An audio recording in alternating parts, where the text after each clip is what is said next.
volta. Tras 4 meses en Asenda Cultural, o canal Rías Baixas retoma este programa para chegarvos todos os eventos da fin de semana.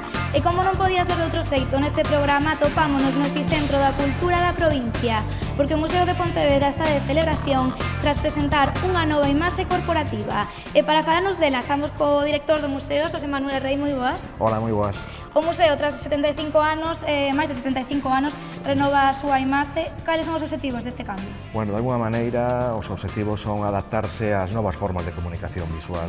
O logo que se estaba empregando a toda hora ten máis de 75 anos, como ben dís, cumpriu o seu cometido, as súas funcións, pero nun momento nas que a comunicación é eminentemente visual e hai que utilizarla en múltiples soportes, precisábamos un cambio que nos permitira cumprir uns obxectivos de comunicación diferentes e máis actualizados. Supoño que en todos estes meses de traballo habería moitísimas propostas en riba da mesa. Por que finalmente elixistedes esta imaxe e non outra? Sí, foron varios meses de intenso traballo de moita xente.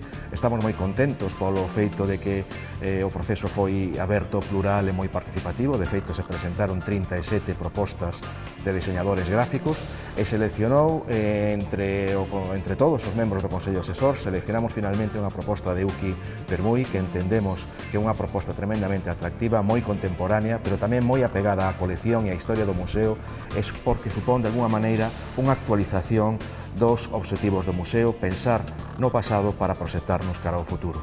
A nova imaxe é unha imaxe de presente, pero tamén pensada no futuro. Sí. Contanos un poquinho que queredes representar con esta imaxe. Pois un pouco esa idea de porta aberta, a imaxe é unha sucesión de arcos que teñen a súa orixe na distinta arquitectura dos distintos edificios do museo, pero tamén en obra na propia colección, como son as liñas do propio tesouro do Peite de Caldas, e de alguna maneira unha mestura entre unha M mayúscula e unha M minúscula, e son esas portas abertas do museo cara á sociedade, que é un pouco que pretende tamén reflexar esta imaxe. Hai máis dun mes que abriches as portas de novo tras a crise do coronavirus deste museo. Como está sendo esta nova normalidade? Bueno, pois con tranquilidade. A xente necesita darse conta de que a situación está máis ou menos ordenada, controlada. Nos estamos facendo un esforzo moi grande por garantir as condicións de seguridade e de higiene, e pouco a pouco a xente ten que ter confianza para voltar ao museo. Pouco a pouco vas vendo un pouco máis de movimento, poquinho a pouco. Actualmente, cales son as dúas exposicións que están disponibles? Creo que son dúas, non? Sí, de momento o que tivemos é que prorrogar as dúas exposicións que tiñamos programadas antes do verán, a exposición de Leopoldo Novoa, que xa tivemos a sorte de tela antes do peche, antes do confinamento, durante un mes aproximadamente, pero a outra exposición, a de Debusantas, non chegamos nin a inaugurala. Fixemos a inauguración realmente unha tarde ás 7 da tarde e ao día seguinte estábamos pechados, e agora abrimos e imos a ter as dúas ata o 30 de agosto. Actualmente, como está sendo esta acollida destas dúas exposicións, tanto a de Debusantas como a de... Ben, o que é a acollida da xente que está vendo, sai moi contenta, moi impactadas da diversidade das exposicións, do contido tan diferente, pero da entidade, da valía de toda a obra que se moza nas dúas salas do museo. Pois aí deixamos esas dúas exposicións, tanto a de Leopoldo Novoa como a de Debusantas, para toda a xente que se queira chegar este fin de semana ao museo e desfrutar destas dúas mostras. Este fin de semana e os que veñen, porque, como vos digo, hasta 30 de agosto estarán abertos ao público. Perfecto, pues moitísimas grazas. Grazas a vos. Continuamos coa senda con máis eventos desta fin de semana, entre eles, por exemplo, o ciclo das 9 na praia de Vilagarcía de Arousa ou o Festival de Jazz de Armenteira. O Concello de Pontevedra presentou esta semana todos os eventos de Pontevedra Vívese, o programa de festas de verán. Unha das primeiras citas desta proposta celebrase esta fin de semana. O Memorial Ricardo Portela arrancou hoxe e durante toda a xornada de mañá haberá unha mostra de artesáns de instrumentos tradicionais. Ademais, tamén haberá pasarrúas, cántigas e flores e unha homenaxe a Felicia Insuela. Xa pola noite, ás 9:15, na Praza da Ferraría, terá lugar o concerto Os Melidaos.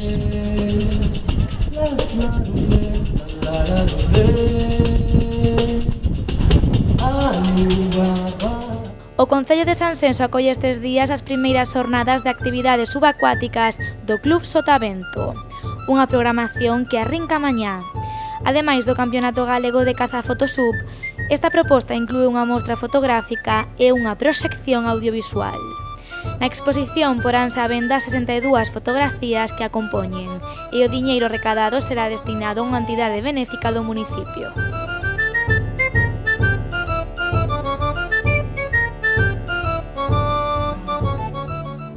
A Praia da Concha de Vilagarcía de Arousa acollerá esta fin de semana 2 concertos do ciclo As 9 na Praia. Mañá será a quenda de Julito Torrado e o domingo de Juan Carlos Cambas. A música estará acompañada dun servizo de bebidas e cócteles, ademais de, por suposto, un escenario natural inmellorable.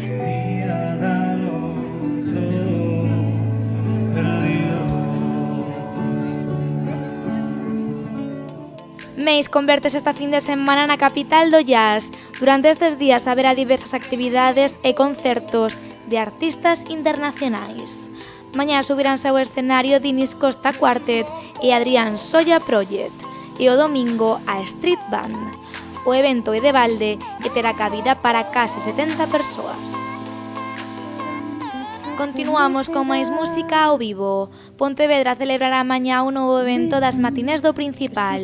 Polo escenario do Teatro Principal pasará a artista L. Esta cantante pianista madrileña interpretará o seu último traballo, What Night Hides. O concerto será ás 12:30. Y todo lo que dicen es verdad. Todo lo que dicen es verdad. Pasamos agora ao programa musical Son Muller da Deputación de Pontevedra, que esta fin de semana celebra 2 concertos nas Rías Baixas. O primeiro terá lugar en Poio. No Parque Ancar de San Salvador actuará mañá Xavier Díaz acompañado das adufeiras de Salitre. O evento será ás 9:30 e a capacidade será de 400 persoas.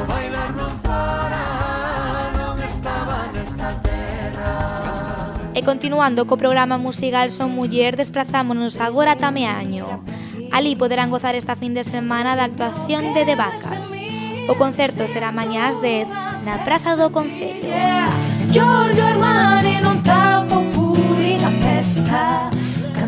Por outra banda, en Meaño tamén actuará este domingo o dúo Te Crisi na Praza da Mercadena. A actuación será a 1. Standing in the cold rain, feeling like a cloud. En Cambados, as festas do Carme transfórmanse este ano nunha ampla programación chea de concertos e arte. No Pazo de Torrado, mañá ás 9 da noite actuará o cambadés Isi Bahamonde. O domingo será quenda da música clásica de mans de Dúo de Lis. O escenario estará situado na Praza de Feciñanes. Pasamos de Cambados a Barro, porque o Concello elaborou unha ampla programación de actividades para os vindeiros meses, baixo o nome Con B de Barro. Os grupos locais son a base desta iniciativa. Este domingo pasará por Perdecanai a artista Ana Angueira. O evento será no cruceiro de Tiabá ás 12.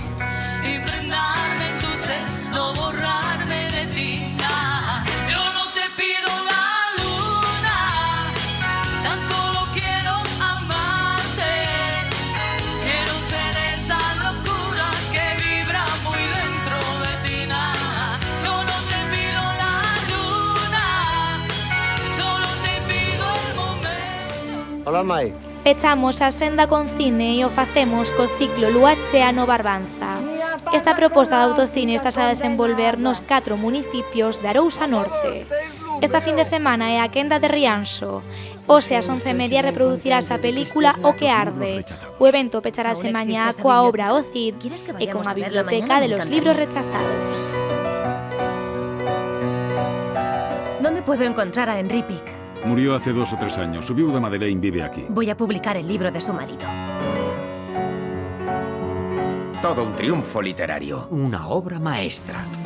Ata aquí a senda cultural desta fin de semana. Non vos esquezades de seguir as normas de seguridade, sacudides a algún dos eventos. Nos volveremos o próximo venres á mesma hora. Adeus.